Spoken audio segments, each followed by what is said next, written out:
Welcome to the intersection. I'm sorry I'm a couple of minutes late. I hit World Baseball Classic traffic. I don't know if you've heard, but it's the U.S. versus Venezuela all over again, this time in the stadium that the Miami Marlins play in. And I was coming back from dinner with my daughter and my wife and hit an entire parking lot that used to be what we called State Highway 95. So sorry for those that waited a couple more minutes, but shout out to Ernie, the professional graffiti artist that I met at the restaurant, came over and said hello and was a big fan of Midas and of Legal AF, and do appreciate you and your wife and all that you do here in Miami in Resistance. But we're together at the intersection. Wow. I mean, I could have redone this lineup 3 or 4 times just in the last few hours coming in, but I'll do my best to curate for you what I think you need to know, and which completely encapsulates what's wrong with the Trump administration, its depravity of the Department of Justice, and all of the wheels that are falling off the MAGA wagon that Donald Trump has tried to ride into the midterms. But I am glad that you're here. You know, independent, I don't know if you've heard this, independent media, corporate media, any media is completely under attack by Donald Trump. I mean, he just posted, and whenever I see Donald Trump posting something, it's usually a tell, like literally the opposite of what he's saying is happening. So when I saw him post this thing a couple of days ago, where he listed all of the corporate media that he's brought to heel, he's brought to their knees, which also reminded me why I'm on the Midas Touch Network and why I'm on Legal AF, because nobody tells me what to say. Nobody, even the brothers don't know what I'm about to say. I'm not sure what I'm about to say, but we are, we are not beholden to a corporate parent. Because you see what happens when you are. Then you get Donald Trump bragging about, well, I got $16 million off of ABC. And we know the reason behind that. Because George Stephanopoulos called me a rapist instead of a sex abuser. Okay. $16 million and $16 million worth of ads from CBS because I didn't like their editing of the Kamala Harris speech on 60 Minutes. I'm like, can we get to the bottom of this? Can we just pull the cover off this? ABC settled because it's TV station owners, right? You have the broadcast network, ABC and CBS. They're owned by corporate parents. But what really drives television, broadcast television, are local television stations. And they are owned by television ownership groups. Many of them are right-wing and Republican. Many of them want to do deals that they have to get the FCC, the Federal Communications Commission, approval for. And that's controlled by Donald Trump and his head of the FCC, Brendan Carr, who keeps threatening people like a nickel and dime store mob boss.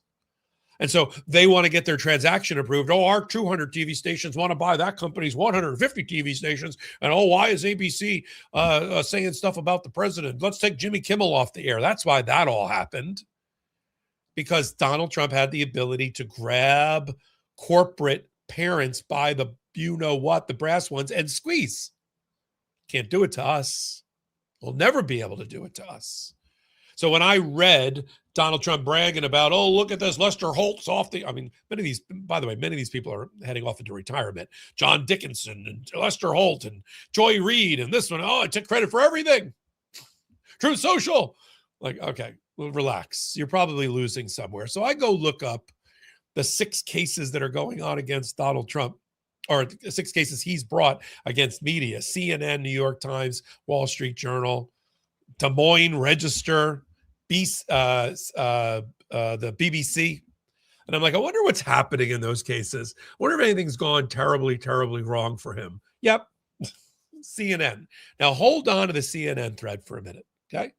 Because at the same time that I'm telling you this story, CNN is being acquired by, put it in notes tonight. Remember, I'm live. You can put in your questions and comments and we'll catch them. I'll answer them. CNN is part of Warner Brothers, or Warner Discovery. And they're about to sell, including CNN, to, right, the Ellison family. Larry Ellison owns Oracle, close personal friend of Donald Trump's, an investor with him in Truth Social, an investor with him in TikTok, the new $10 billion slush fund that Donald Trump was given by his buddies who bought TikTok, including Larry Ellison and Oracle. He's got a son.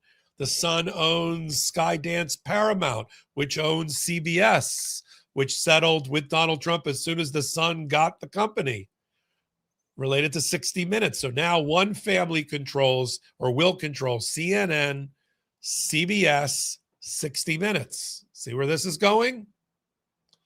So CNN is in a lawsuit because Donald Trump didn't like, when he was Citizen Trump, that they called his argument, I guess that's a nice way of putting it, that he lost the 2020 election to Joe Biden because of voter fraud. They called that the big lie. Don't we all call that the big lie? And they also said he had Hitler-like tendencies.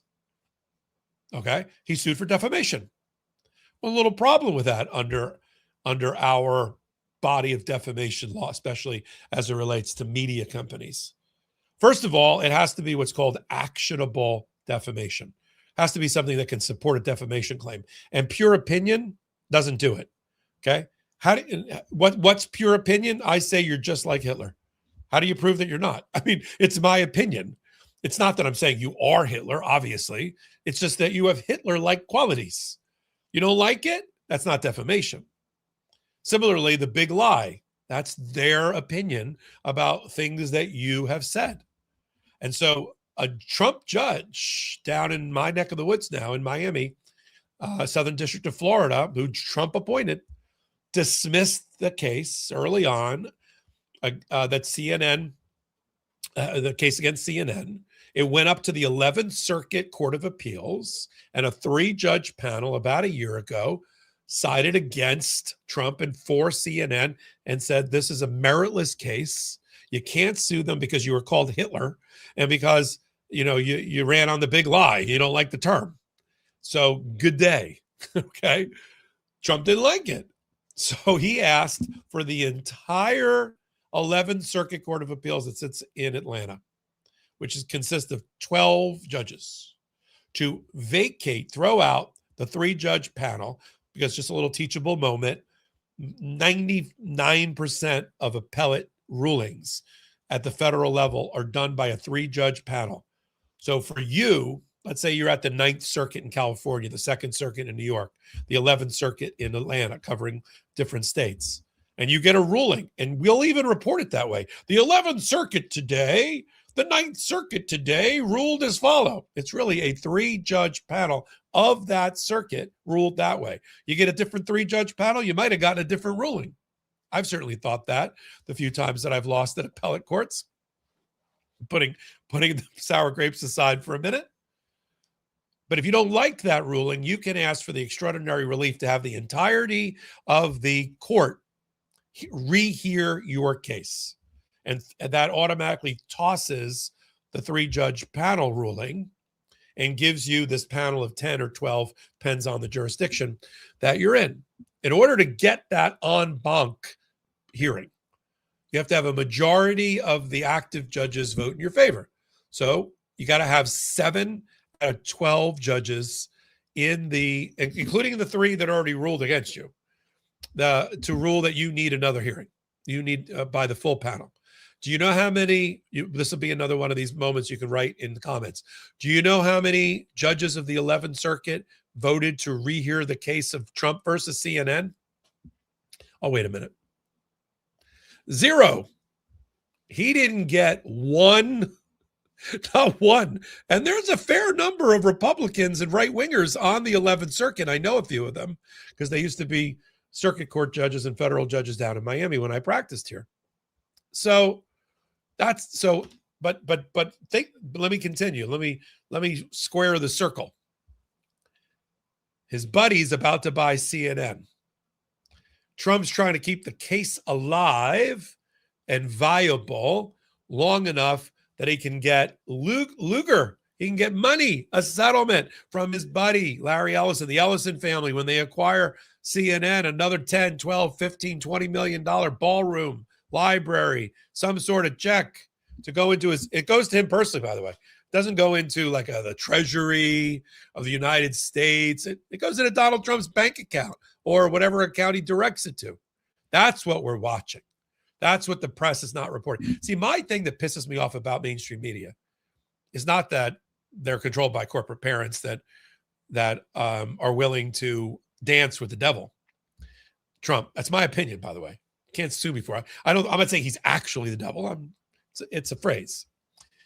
It's not that. It's that when they do their reporting, they do it, it's like a jigsaw puzzle. And they give you like, instead of giving you like we do, instead of giving you like, okay, let's put these 6 pieces together. Oh, that's half of the Eiffel Tower. And just tell you you're in France and that's the Eiffel Tower. No, they give you a god darn piece a day. Boop.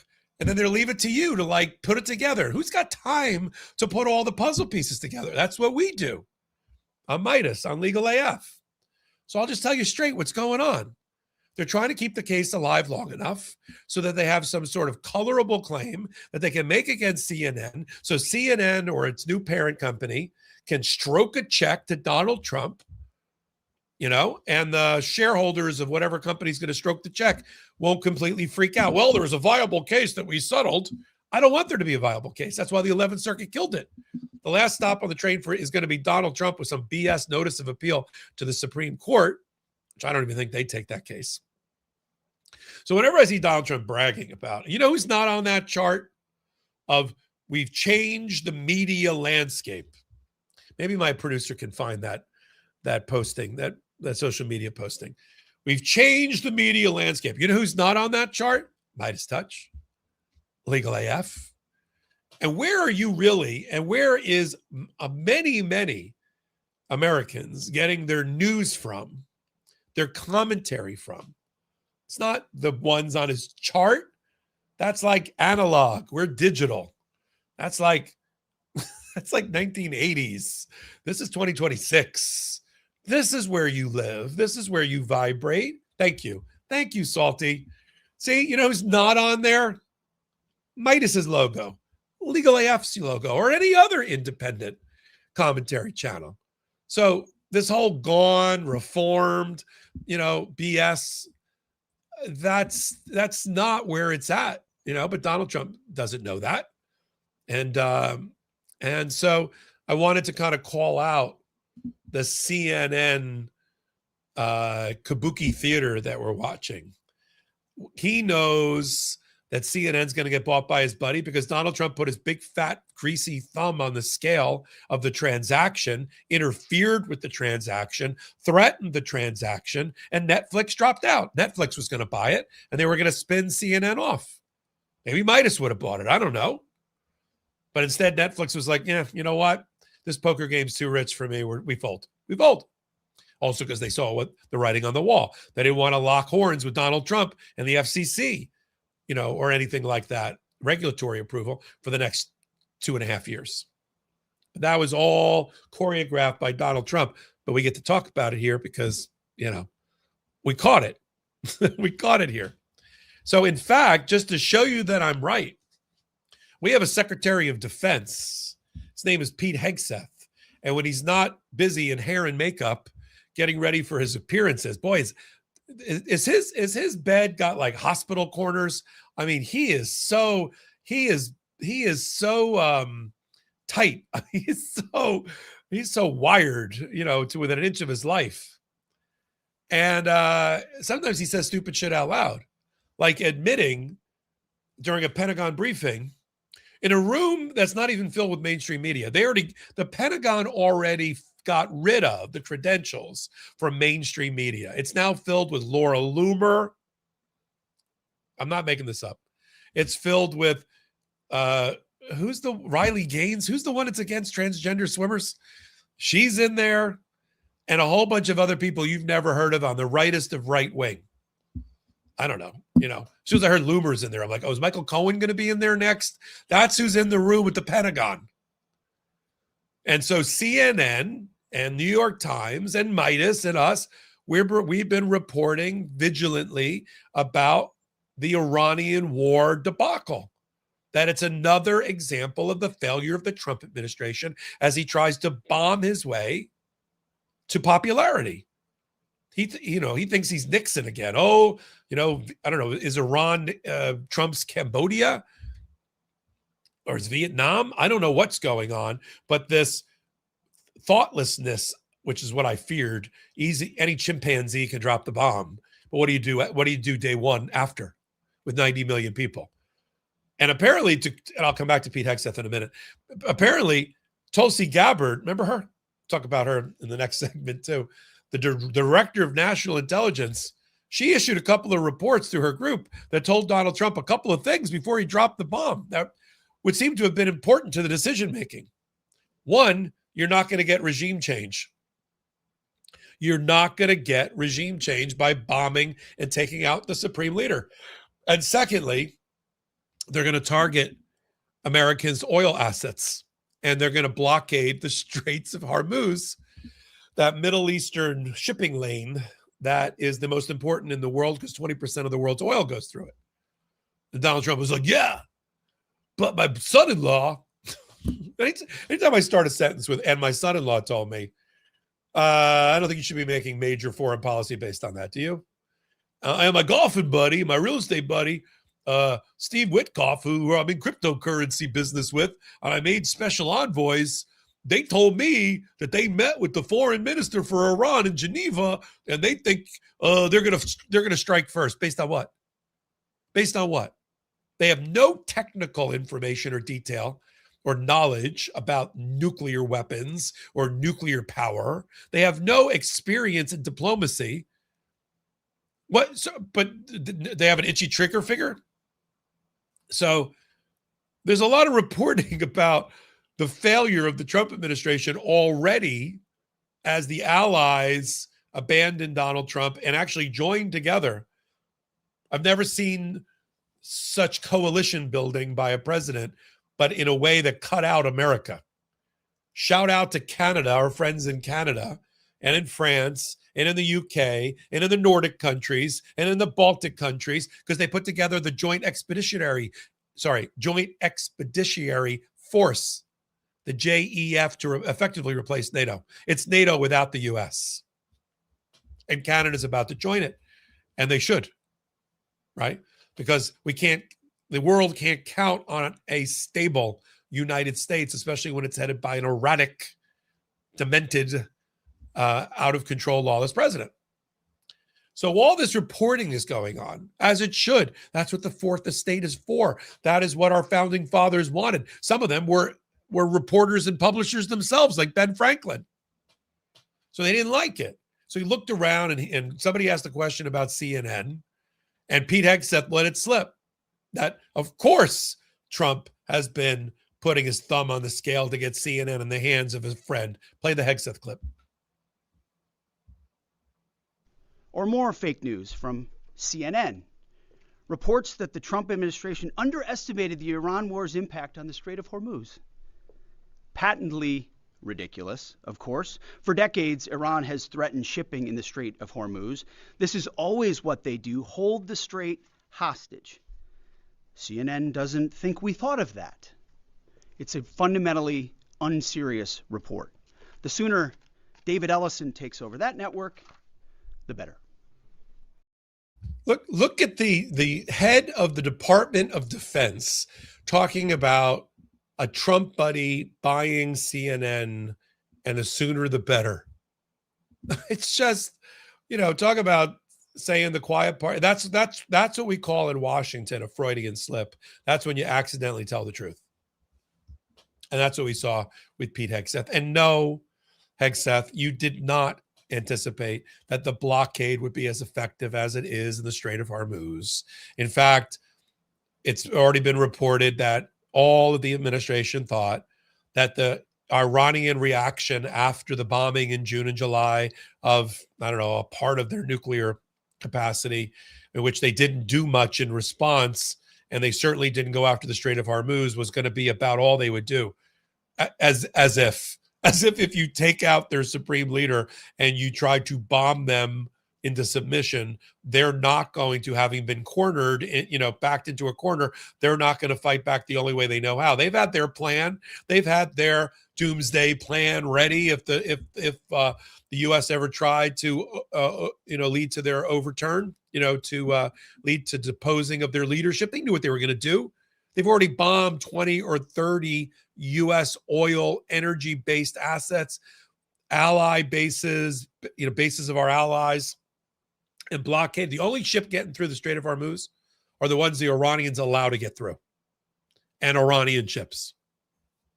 That's what's happening. And if we had thought in advance, you only have two choices, Pete Hegseth. Either you knew this was going to happen and you're derelict in your duty and you committed professional malpractice because you didn't have anything ready to go in terms of American warships and American escorts ready to go on hour one to avoid the blockade from either happening. It's either that or you didn't think about it at all. So which of those two things is it? And he'll have to answer those questions when he sits before the Senate Armed Services Committee for an oversight committee hearing very, very soon. But it's one of them. It's one of them. Let me stay in the world of intelligence, which is sorely lacking in the Trump administration. There's been a reporting today, and I did it too, that Joe Kent, he's an election denier of the first order, ran twice for Congress in the state of Washington and lost. But he's got credentials. 20 years in the military, Green Beret, CIA paramilitary officer, and he was picked and confirmed by the Senate since 2025, beginning of 2025, to be the director of counterterrorism under the National Director of Intelligence, Tulsi Gabbard. He's a friend of Tulsi Gabbard. Put aside that he's also friends with Nick Fuentes, an avowed white nationalist, Christian nationalist, an all-around disgusting person, and the rest. Joe Kent was G.I. Joe for Donald Trump, right? And he proudly nominated him and put him in the position. Well, Joe Kent decides today to resign because of the Iranian war. And he doesn't just do it quietly, like, thank you, Mr. President. It was a real honor. Sorry, I have to leave, spend more time with my family. Oh, no. He publishes a letter and puts it on his social media, which we have up here, which says, and I'll summarize it. We have it up on Legal AF Substack. There was no imminent threat to the United States by Iran, and you, sir, are being led around by your nose by the Israelis who are conducting our foreign policy and our military strategy for us. That's my summary. And therefore, I cannot in good conscience. By the way, this is also a guy whose wife was in the military as a cryptologist or CIA, and she was blown to smithereens in the Middle East. So he's got a lot of experience in the Middle East, and he's out. Now, that's the reporting. Here's my continuing our theme tonight. Here's what I think is behind it. He's very close to Tulsi Gabbard.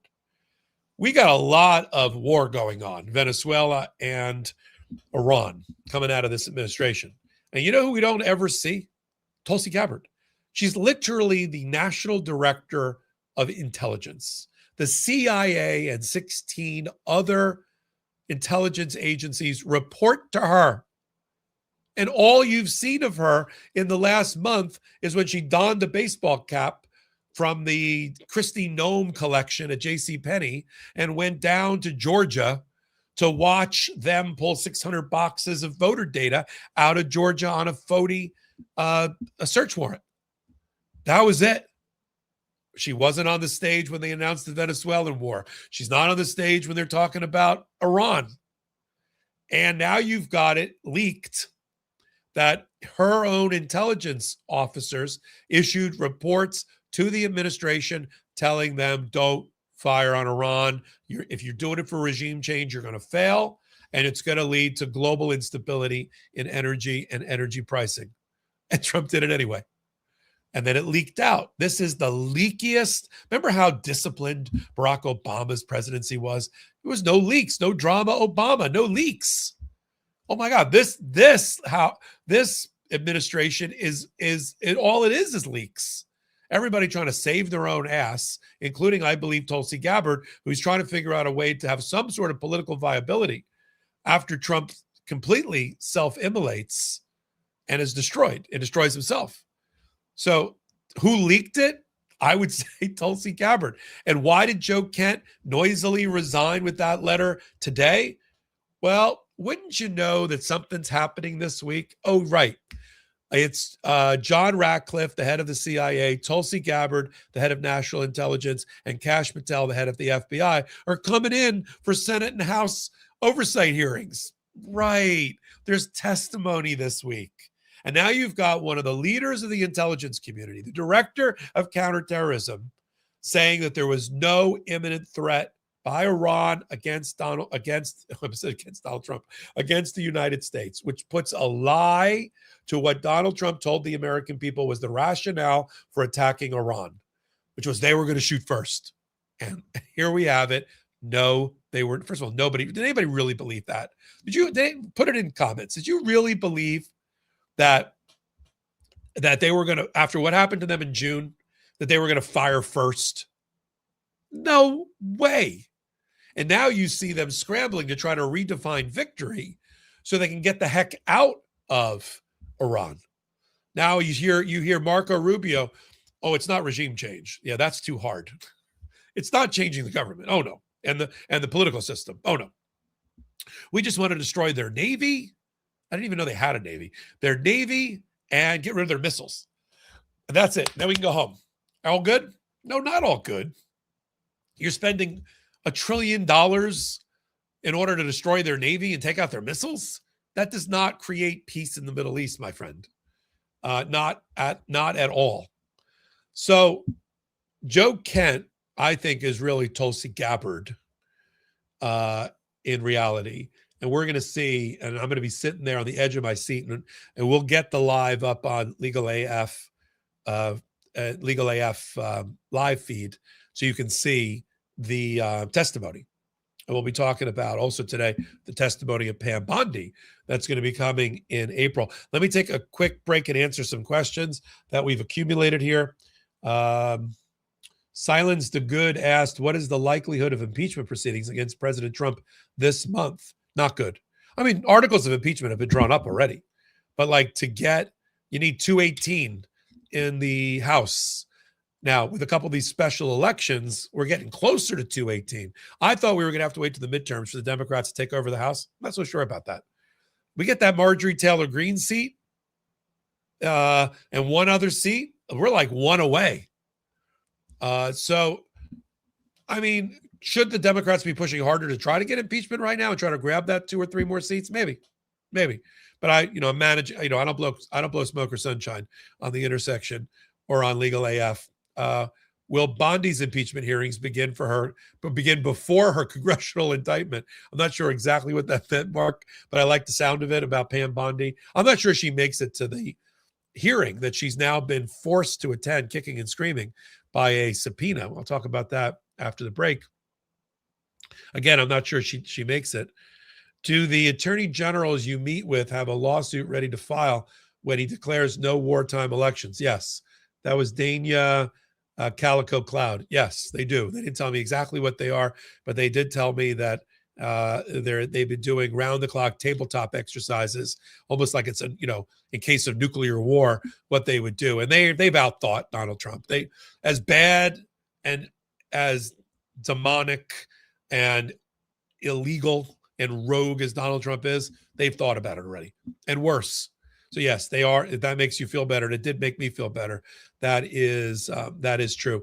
Let's see. Liz Chadwell, 5568, asked, if you have time, can you address what's up with the political futures betting scheme that the polls are cashing in on, and how did that come from? Yeah, I mean, sports betting has taken off now, and all of these futures things and these futures betting schemes have now popped up for politics. Look, on everything for the last 100 years, that's where we got it from. But now, there are senators, I know Blumenthal and others are working on new law to outlaw those futures and to certainly make it so that Donald Trump and those around him with insider information can't profit from it. That is for sure. We got a lot more. So let me end it with this one. Amy Lee 3531. What happens if MAGA goes after Midas Touch? MAGA has already gone after Midas Touch. That's what we've been fending off for the last 6 years. And it's really backfired for them. It's drawn attention to Midas. It's brought more people to Midas and to Legal AF than probably knew us before. We're never going to change the hearts and minds of people who are in the MAGA cult, whether they're in your family or my family or not. It's just not going to happen. They have to, as a very good client of mine, Mr. DeChristopher, shout out to Mr. DeChristopher, once said, I can tell it to you, but I can't hear it for you. So we can talk to her blue in the face, literally. And that's not going to make somebody who is fallen down that rabbit hole get out. We're fighting for the hearts and souls of independents, of progressives, of moderates, of even conservative Democrats, for those that think the Republican Party's completely abandoned them, and Republicans who are non-MAGA. We used to refer to jokingly as the country club Republican, who just can't stand it anymore. I have so many friends that just tell me that he's a despicable, disgusting human being. But that doesn't mean they're necessarily going to vote against his policies come the midterm. I hope they do. I want them to. But I'm glad you're here, because as we grow, and we have so many amazing plans for 2026, some of which are already in the works, some of which Legal AF Midas will announce as the year goes on, just to get more robust, because we have to meet the moment. We need the resources to meet the moment. We need the content to meet the moment. We need to unite independent journalists to meet the moment. You see how they're being gobbled up on the other side. You saw that chart I put up of Donald Trump bragging about changing the landscape of media. We got to change the landscape of media, and we will, because we have a community that we've built that vibrates on that frequency. And we're adding on to that every day in every way. If you want to support what we do here on the intersection, the backbone of the intersection for me is all things Legal AF. I'm the editor-in-chief and curator for the Legal AF YouTube channel. We're going to hit 1.1 million subscribers. Hopefully over this next week, we have a dozen videos a day from our contributors to keep you up to speed, 8 to 10 minutes in length. We've also become a member. We have a paid membership level. If you want to do a paid membership level, we're going to update that video to make it 2 million subscribers. And then we've got Legal AF Substack.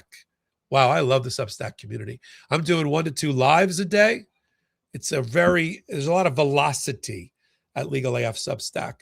Other content, 10, 12 postings a day there, including the toolbox I use to create my hot takes and my videos. Become a member on Legal AF Substack as well. These are the ways to support what we do. We have a podcast, which is the sort of the mothership for us, called Legal AF, the podcast. It's on Wednesdays and Saturdays at 8 p.m. Eastern time, only on the Midas Touch Network.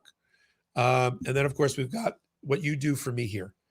I'm overwhelmed with emotion for the love and support that I have from this audience and this community. This show is only less than a year old. I think we're about 8 months now, 9 months old, already in the top 100, top 50, sometimes top 20 of YouTube podcasts.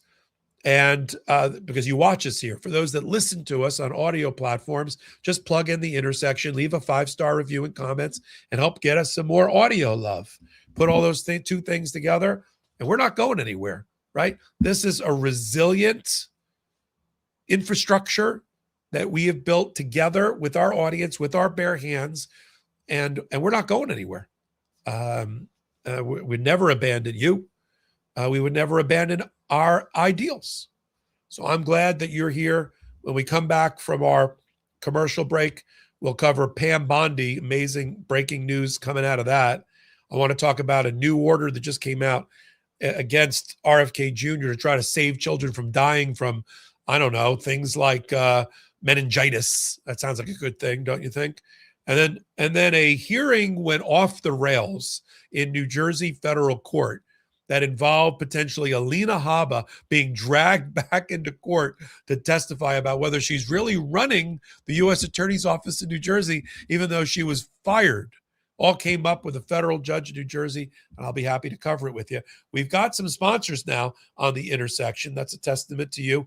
They know our point of view. They want to address you personally. This is a new thing for us here on The Intersection. And here's a word from our sponsors. If you're like me and you've searched for your name or address in Google, it is shocking to find how many results have your personal information. It's not by chance. Data brokers and people's search sites collect your personal information, your name, address, phone number, financial info, income, and hundreds of other records. They sell and share it publicly without your consent. But Incogni is here to put an end to that. You sign up, you give them permission to act on your behalf, and they go out and demand that data brokers delete your personal info. You don't have to email anyone, fill out forms, or jump through hoops. They handle the entire data removal process for you. It doesn't just do that and walk away. Incogni also continuously monitors if your data is put back onto these databases, requesting repeated removals, keeping your data yours forever. Incogni has also launched a new feature called Custom Data Removals, available in their unlimited plan. It allows you to send in any link from any site that exposes your data, and then Incogni's privacy professionals will go after it. No bots, no forms, just real people making your data disappear. Total legends. This is especially useful for removing records from places like legal databases or people's search engines that don't play nice with traditional opt-outs. Right now, you can get 60% off their annual plans by heading to incogni.com/truth and using the code TRUTH at checkout. It's also completely risk-free. Incogni offers a 30-day money-back guarantee if you're not satisfied with them removing your personal information off the internet.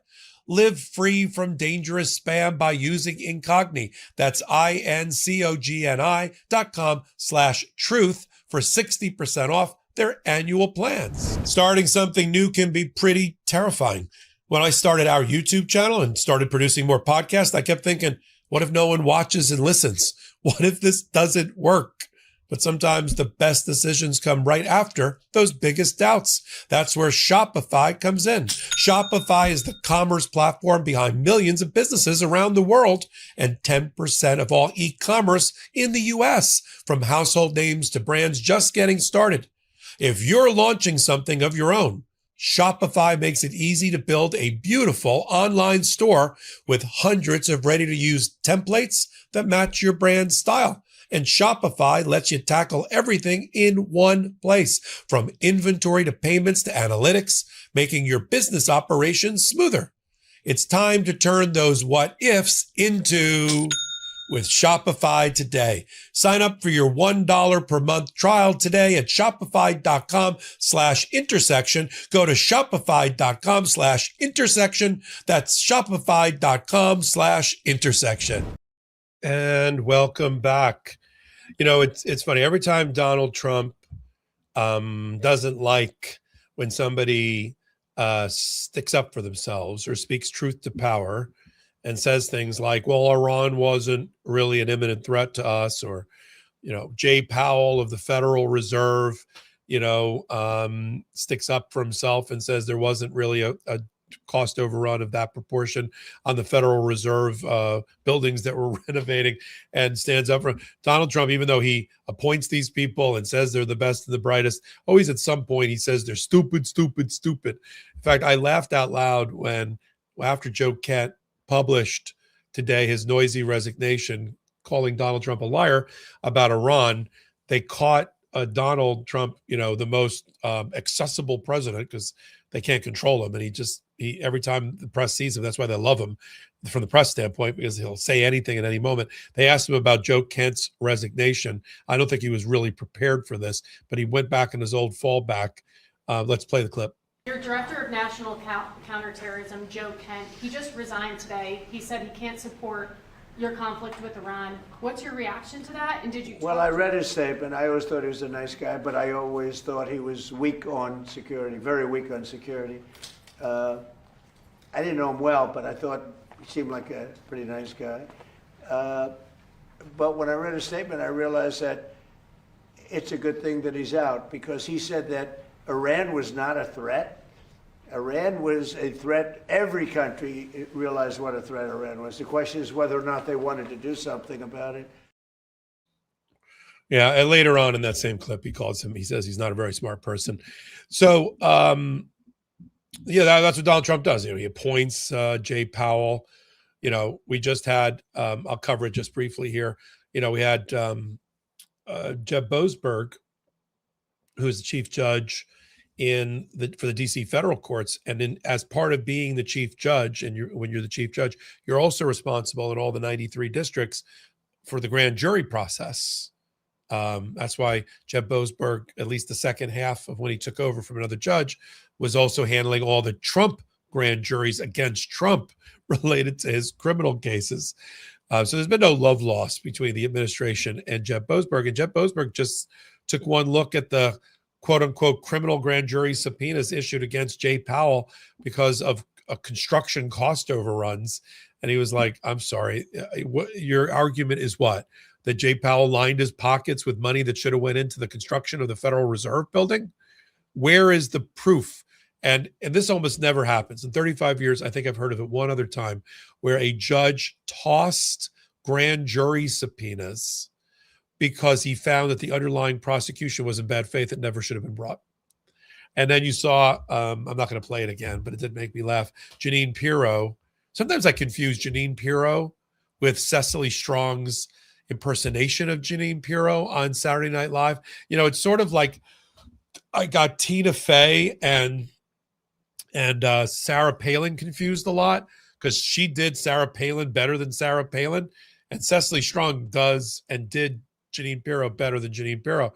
Jeanine Pirro's like yelling and screaming about and this Marxist, leftist, radicalist judge, he's bathed, I love the imagery, bathed the head of the Federal Reserve in immunity. I don't know about that. I think he's doing his job to make sure that the prosecutors aren't out of control and going after political enemies of Donald Trump. When you have the most corrupt Department of Justice that we've ever had, and that's saying a lot. We had a Department of Justice under Richard Nixon where the Attorney General went to jail. These things are going to happen. And who's the head of the Department of Justice? No, not Donald Trump, although he is the head of the Department of Justice. Pam Bondi, the crash test dummy that Donald Trump chose because he didn't want anybody of strength and character and ethics to run the Department of Justice. He wanted somebody that would allow him to be the puppet master, and she'd be a marionette. And same thing with Kash Patel. Can you think of two weaker human beings that have been selected for the most important jobs in America? No. So Pam Bondi apparently pissed off even MAGA. See, there's a weird thing about MAGA. We found the bottom. We found the third rail that they will not tolerate. And that is a child sex trafficking scandal and the cover-up of a child sex trafficking scandal and the cover-up of a child sex trafficking ring. They just won't abide it. And even if it means pointing the finger at their fearless leader or people around him. And they'll even commit political suicide. How else to explain Marjorie Taylor Greene? She probably wasn't going to hang around much longer with Donald Trump anyway, but she did come around at the end to support the Epstein survivors and victims. Others have as well. And James Comer, the head of the Oversight Committee, of all things, he said a couple of things recently, like in the last 48, 72 hours, where I was like, is he a double agent? Who is he working for? Like he said on Jesse Waters, he made a comment on Jesse Waters about the New Mexico ranch investigation that's going on now with the New Mexico officials, where they're literally looking to see if there are dead victims' bodies by Epstein and Ghislaine Maxwell on that ranch in New Mexico. This is what Comer had to say, head of the Oversight Committee, just a couple of days ago on Jesse Waters about who was responsible for stopping the investigation in the first place. Sounds pretty sick if what's been said about it's true. What are you hearing? Well, I'm glad that the New Mexico authorities are going there and searching that property. I know that if no one searches the property, whenever this investigation is finally concluded, people are always going to have questions about whether or not there were deaths there, whether or not there were mysterious surgeries and things like that happening on the ranch. I don't know, but I do know this. The federal government asked New Mexico to stop their investigation, I believe back in 2019, of that ranch. So there's just so many questions about how the government failed the victims and how government failed in trying to prosecute Epstein sooner. I mean, this whole thing doesn't make sense. Everyone has conspiracy theories on, how Epstein was able to get away with it. Was it because he had, powerful friends? Yeah. Was it because he was an agent? No, we don't know, but we're going to find out, and I'm glad that they're on the ground now in New Mexico searching that property. Congressman, you said in 2019 the government told New Mexico authorities to stand down investigating the ranch. Do you know what branch of the government? It was the Department of Justice, I believe, and I believe it was because they I believe it perhaps was the Southern District of New York, because they had taken over the investigation at that point. So, again, these are questions that we have. We want to get the answers, but I will say publicly, I'm glad that the New Mexico authorities are on the ground searching that property. I don't know if there's anything there. I don't think anybody knows, but I do know this. You see Jesse Waters? Jesse Waters violated the number one rule we train litigators and trial lawyers in cross-examination. Never ask a question you don't know the answer to. And you see Jesse Waters felt like he had to fill some airtime by saying, Representative Chair Comer, do you know which branch of government? Which branch mattered in 2019? What branch do you think it was, Jesse? It was the executive branch. It was Donald Trump. I would have let that one slide. You could see him. You could see the wheels and the smoke coming out of Jesse Waters' ears while Comer was saying that effectively the Trump administration put the kibosh on the New Mexico ranch search back in 2019 or so. So Pam Bondi, switching gears for a moment, has got a lot of explaining to do. And we know that she hasn't done well when she's been under pressure and put in a hot chair and sworn under oath. And there's no burn book that's going to get her out of this one. Apparently, for the last 13 or 12 days or so, her office has been negotiating with Comer's office about her making a voluntary appearance to his committee about the Epstein scandal and the federal government's role in it. And you could tell she didn't want to give that testimony, because out of the blue today, Comer's office announced that he had signed a subpoena forcing her, kicking and screaming, to come before the House Oversight Committee, much the way the Clintons did, although they weren't kicking and screaming, much the way other people that maybe didn't want to be there. Bill Barr testified to the committee at one point. The accountant for Epstein testified. So now we're going to hear from Pam Bondi, whether she wants to or not, and the indicator is she doesn't want to. And then Comer also threw her under the bus. He, in a hot take that I did up on Legal AF YouTube channel today, I said he perp walked Pam Bondi. He didn't have to write in the letter that there's, I'm going to paraphrase it, that the Epstein scandal and child sex trafficking rings have implicitly not been properly handled by the federal government, and looking at her, and that elected officials might have to be investigated related to it. I'm like, what elected officials is he talking about?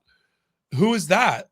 The only one that was an elected official at the time he was potentially palling around with Jeffrey Epstein was Donald Trump.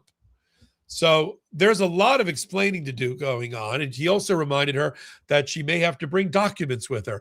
I guess instead of the burn book, she'll bring 3 million pages of documents with her.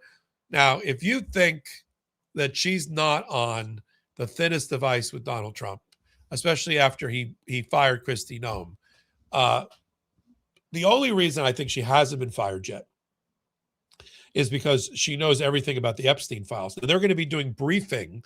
Apparently, some senior DOJ officials are going to be briefing Congress tomorrow in anticipation of her testimony. But she does not do well when she's under pressure. And she becomes unhinged. she becomes mean and dumber than usual and doesn't do herself any favors, doesn't cover herself in any glory, and certainly doesn't help Donald Trump in the long run, in the long term. So it's going to be very interesting when in the middle of April, and with all the work that's being done between now and then, and our news media working overtime on the case, on the Epstein matter, when she finally sits in that seat. Now, that will be a live feed on Legal AF. In fact, we've been running Supreme Court oral arguments and other oral arguments, but the number one rated, most viewed live we've ever had on Legal AF YouTube was the live of her last testimony before the House and the Senate subcommittees, where she lied. Now, in addition, speaking of Pam Bondi, I'd be remiss if I didn't tell you that Jamie Raskin on the House side and Blumenthal and Durbin on the Senate side have now demanded that Pam Bondi Pam Bondi refer Kristi Noem and start a criminal prosecution investigation against Kristi Noem for having lied to Congress. She lied to Congress on March 3rd and March 4th about the $220 million ad campaign, $130 million of which benefited a close friend of hers. That she lied when she said it was competitively bid, and she doesn't know how it ended up in the hands of her friend. That was a lie. She lied about the role of maybe her boyfriend, Corey Lewandowski, in approving contracts within Homeland Security. She lied about Homeland Security and all of its branches abiding by federal orders, said that they've never violated an order in federal court, when we know that's a lie. We've got a judge in Minnesota that's cataloged over 200 Homeland Security and ICE violations of court orders in the month of January and February alone. She lied about the conditions of detention centers, and the list goes on. Now, will Pam Bondi actually prosecute and investigate Kristi Noem? No, but I want to make a broader point here. Kristi Noem can be prosecuted, just as Pam Bondi can, until 2031 by a future Department of Justice for lying under oath to Congress. We call it an 1001 charge. Will Donald Trump give all these people pardons? Probably. But we want him to expend that political capital and give 1,000 people pardons, so that, right, to rip the mask completely off and show the depravity of the lawlessness of the MAGA administration, and have it recorded in the history books that Donald Trump's administration was so corrupt, so lawless, so unethical, that he had to give himself and those around him preemptive pardons, because he knew if he didn't, they'd be prosecuted and convicted. You know what? And if that's the narrative that gets written and the ones the Democrats can campaign on, then so be it. Because a big part of the campaign platform for the Democrats is going to be anti-corruption. So, yes, would I prefer to her be wearing an orange jumpsuit in a federal penitentiary? Sure. Is the next best thing Donald Trump having to pardon all these people and us being able to use it? Yes. And that's sort of how I come at it. Let's see. In New Mexico, Zombi 182 asked, is the feds leading it or the state? The state's leading it. The state's leading the investigation. My earlier point was, and that's a Democratic attorney general in New Mexico. He's been, I've met him a couple of times in our conferences that we've attended together. The point that Comer was making is that the feds were indicting Epstein and apparently wanted the state to stand down when the state tried to investigate in 2019. Who's being covered up for? That's the question. And we're staying on Epstein for a minute. 40 or more people around the world have lost their livelihood, their careers, their reputations, their royal titles, and some are being prosecuted. In America, not one prosecution. Did the 1,200 Epstein survivors and victims victimize themselves and abuse themselves? Where are the people, predominantly men, who committed these crimes? And why isn't Pam Bondi derelict in her duty to not pursue any of these leads, or, as I've called for, appoint a special counsel who's independent from the Department of Justice because of the inherent conflict of interest to investigate and prosecute. That's what should happen in a normally functioning America, and hopefully will happen in the future. The last segment, last story I want to talk about here, and thank you all for being here. We had a very nice crowd tonight. Great questions, really great questions. Is as I was coming on the air, this reporting came out about a judge I've been following in District Court, New Jersey, federal judge in New Jersey, Judge Quarashi, who's had it up to here with the feds. Now, Donald Trump has been refusing to acknowledge that his U.S. attorneys in certain districts have been thrown out on their ear for being illegally and unconstitutionally appointed. 6 different places, including New Jersey. So what should happen, what should have happened when Alina Habba, remember her? The political hack that said she was going to turn New Jersey from blue to red. By the way, that didn't happen. See Governor Mikey Sherrill taking over for Governor Murphy. But so she saw her job as doing the political field work for Donald Trump instead of being a proper prosecutor. When she got thrown out for being illegally appointed under the Vacancy Reform Act in the Constitution, Donald Trump should have appointed somebody that could have gotten confirmed by the Senate that he controls. Remember, he still controls all 3 branches of government. Listening to him, you'd think he doesn't, but he does. So just appoint somebody that is normal, that even the Senate Republicans can support. No, Trump doesn't want that. Oh, you made me fire. Lindsey Halligan's gone, and Alina Habba's gone. Okay, so what does he do? He decides through Pam Bondi to divide the office into 3 attorneys, U.S. attorneys, assistant U.S. attorneys, special U.S. attorneys, to run the office instead of having a U.S. attorney. So one's the administrative assistant U.S. attorney, one's the civil assistant U.S. attorney, one's the criminal assistant U.S. attorney. They're all vying for the job. Judge Quarashi made them, about a month ago, do a catalog of how many orders have been violated in the District of New Jersey by the Department of Justice and by its clients. And they came up with another 60. So Quarashi has been all over them. Apparently, he got pissed off today, although my speculation is he was planning to do this regardless. All the federal judges apparently are pissed off that Trump has not properly appointed a U.S. attorney in New Jersey, one of the largest and most important U.S. attorney's offices, not just because that's my home state, but because of all of the commerce and drugs and immigration issues that go through, and crime and mafia and organized crime that goes through New Jersey still. So Quarashi's at a sentencing hearing, and a mid-level assistant U.S. attorney shows up. And next to the assistant U.S. attorney is one of these 3 who got appointed. Now, we just had a judge in Jersey who said these 3 are inappropriate. And I'm going to, this is a separate judge, I'm going to start opening the jails and releasing indicted criminals and dismissing their indictments because you don't have a proper U.S. attorney in New Jersey. And if that's what you want to flirt with that disaster, just let me know. That was another judge, right? Quarashi is pissed off, and he starts talking to the U.S. attorney about a sentencing matter in one case, and up pipes one of the 3 heads of the office. And he says, stop. Are you on record in this case as an attorney? He says, no.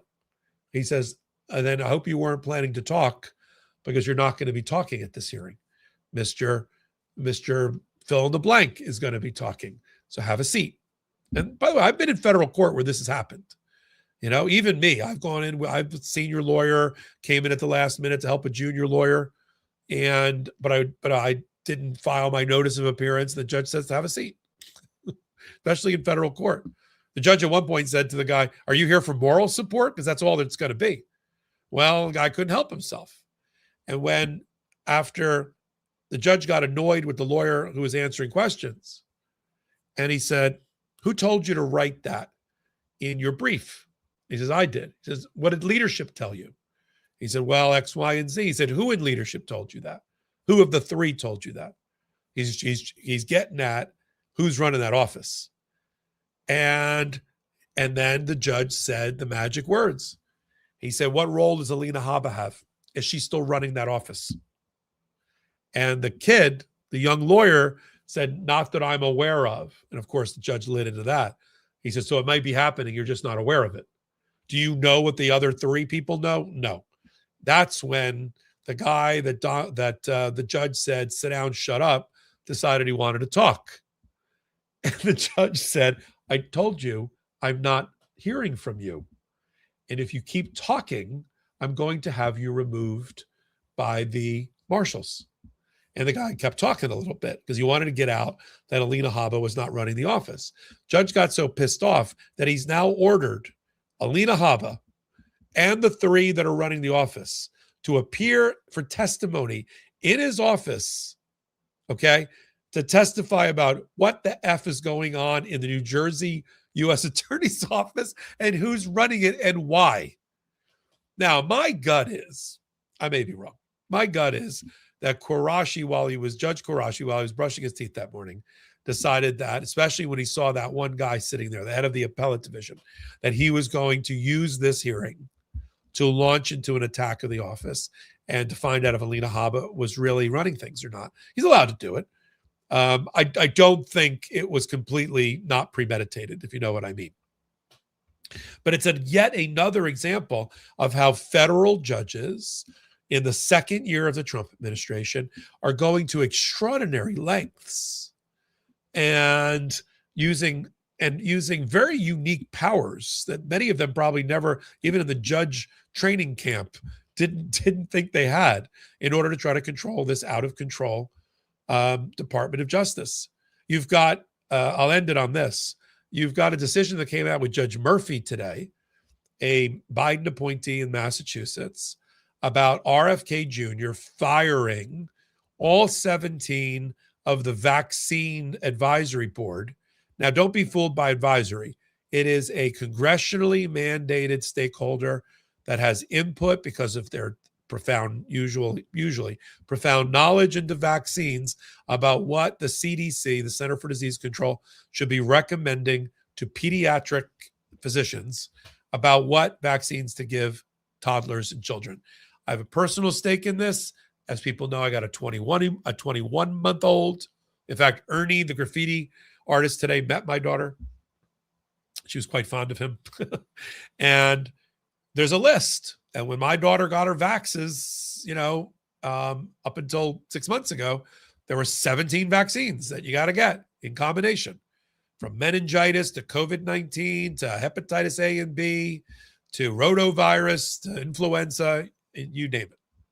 Well, not in the anti-vaxxer in chief, RFK Jr., is not only not a doctor, he's not a scientist, he's not anything. He's a environmental lawyer who's an anti-vaxxer, okay? And so he fired all 17 of that committee and put on 15. Judge Murphy noted in his decision today blocking the recommendation by that committee, handpicked by RFK Jr., to reduce the amount of vaccines from 17 down to 11. Welcome back, meningitis. We missed you. Welcome back, hepatitis. Old-timey time disease all coming back now. The judge noted that at least 9 of the 15 had zero vaccine experience. Don't be fooled by their doctor title. Zero vaccine experience in immunology, even though that's what they're on there for. And he blocked them from issuing any more recommendations. He blocked them from meeting, and he blocked the recommendations. Now, I'll tell you, in my conversations with pediatricians, including in Miami, that's sort of mixed politically, they've said to me, we have stopped listening to the CDC since RFK Jr. took over. We're making our own informed decisions, and we are making our own requirements for our own practice. Like if I said to my doctor, I don't want to do meningitis, I don't believe in hepatitis A and B, he would say, well, that's great, but you're not going to be we're going to kick your daughter out of this practice. And that's what has to go on now. and the group that brought the suit is the American Pediatric Association, fighting for America's children and toddlers, the most fragile group, one of the most fragile groups in our society. But he starts off the decision with a line from Carl Sagan, the great pop culture scientist who died, 20 or 30 years ago, in which effectively it says science is not perfect, but it's the best that we have, and we have to rely on it, and not you don't get your own science. You know what I mean?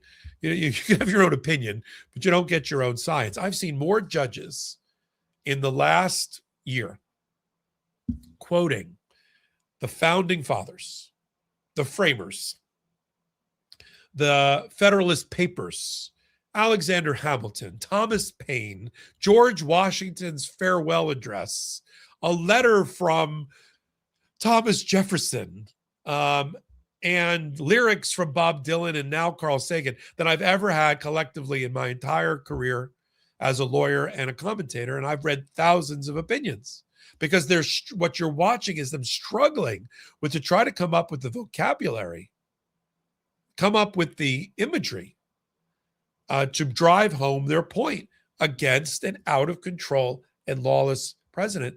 And the vast majority of judges, former and current, have had it. We have current judges right now, and this was unheard of a year ago, ever. We have current judges right now who got together at an American Bar Association conference, and while they're still on the bench, they're not retired, criticize the Trump administration and its Department of Justice. That is unheard of, but that's where we have gone. That's where Trump has taken us, where it's not just, first it was, hey, isn't that really interesting? An 80-year-old retired judge is now coming out against Trump, or X, Y, that's important. Or, Ketanji Brown Jackson on the Supreme Court during her summer break, or during Law Day last year, or Sotomayor in her memoir took a pot shot, at a fellow colleague. Now we got sitting judges who are calling it out in real time. And we've got judges like Judge Qureshi in New Jersey that's like, sit down. When I read the transcript, and I'm going to post it on Legal AF Substack, when I read the transcript, I thought I was watching or reading the transcript from the movie My Cousin Vinny. He's holding the guy in contempt, get out. I told you to sit down and shut up. Now get all of your leaders together and get them into this courtroom to get under oath. Now, they're going to appeal, and it's already happened. Leftist, Marxist, radicalist judge, unelected in New Jersey, trying to abuse the executive branch. You know what they're going to do. I know the playbook. You guys can say it with me. They're going to file a judicial complaint against him. Like they did 5 other judges. It'll get rejected. They're going to they'll go on social media and try to undermine him and attack him. Alina Habba will do something as well. And then they'll take an appeal of some sort. They'll ask the appellate judges to chastise and censure the judge. None of this is going to work. The Department of Justice is out of gas. Grand juries, juries, chief judges, judges, ex-judges, and current judges are all banding together to protect our rule of law and reestablish it. That's what we are following on The Intersection. That's what we are following on Legal AF. And we'll continue to do it. And we will only get bigger together. We'll never change our devotion to freedom of speech, to independent thought, to independent commentary, to no censorship.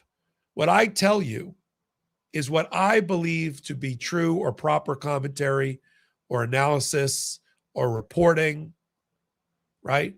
Free from any influence, free from any censorship. I don't look over my shoulder.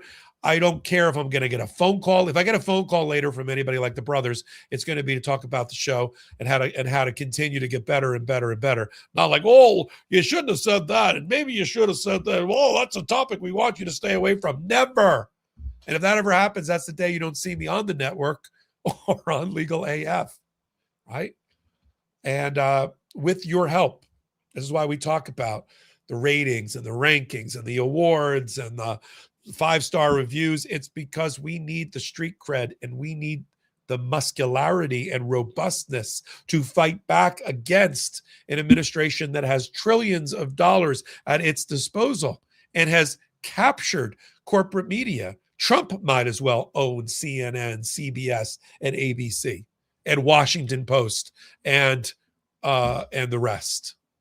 That will be his legacy, and this is in the era of Trump, independent commentary and podcasts like The Intersection can only thrive and survive by being people powered, and that's what we're going to be. Many ways to support what we do on The Intersection. Go over to Apple Pod, Spotify, plug in The Intersection, 5-star reviews, tell your friends about it. Continue us up the charts on that podcast. YouTube, you're already here. Send this clip off, tell them about Intersection. Join us next Tuesday night, as well as we are ranked in the top 100 on YouTube podcast. Then we've got sort of the infrastructure, right? The highways and byways that support all that I do. Legal AF, the YouTube channel. Take a moment, hit the free subscribe button there. If you can swing paid membership, all the better. That's what keeps us on the air. That's what allows me to bring on new contributors. I got another couple that I'm working on right now. I'm not ready to announce. And then we've got Legal AF Substack, and it is different than YouTube. Substack, original writing, live reporting. We pulled together an audience like we did tonight at midday and in the evening to talk about things that happen in real time, in real life, that I'm able to talk about only on Legal AF Substack. And then, of course, we've got our Intersection sponsors, and we heard from a couple of them tonight. Really happy you're all here. Pleased to have this amazing audience with us. See you tomorrow night on the Legal AF podcast midweek, and on Saturday, of course, with Ben Meiselas, and about every hour on the Midas Touch Network or Legal AF. Until my next report, shout out to the Midas Mighty and the Legal AFers. Can't get your fill of Legal AF? Me neither. That's why we formed the Legal AF Substack. Every time we mention something in a hot take, whether it's a court filing or a oral argument, come over to the Substack. You'll find the court filing and the oral argument there, including a daily roundup that I do called, wait for it, Morning AF. What else? All the other contributors from Legal AF are there as well. We got some new reporting. We got interviews. We got ad-free versions of the podcast and hot takes. Where? Legal AF on Substack. Come over now to free subscribe.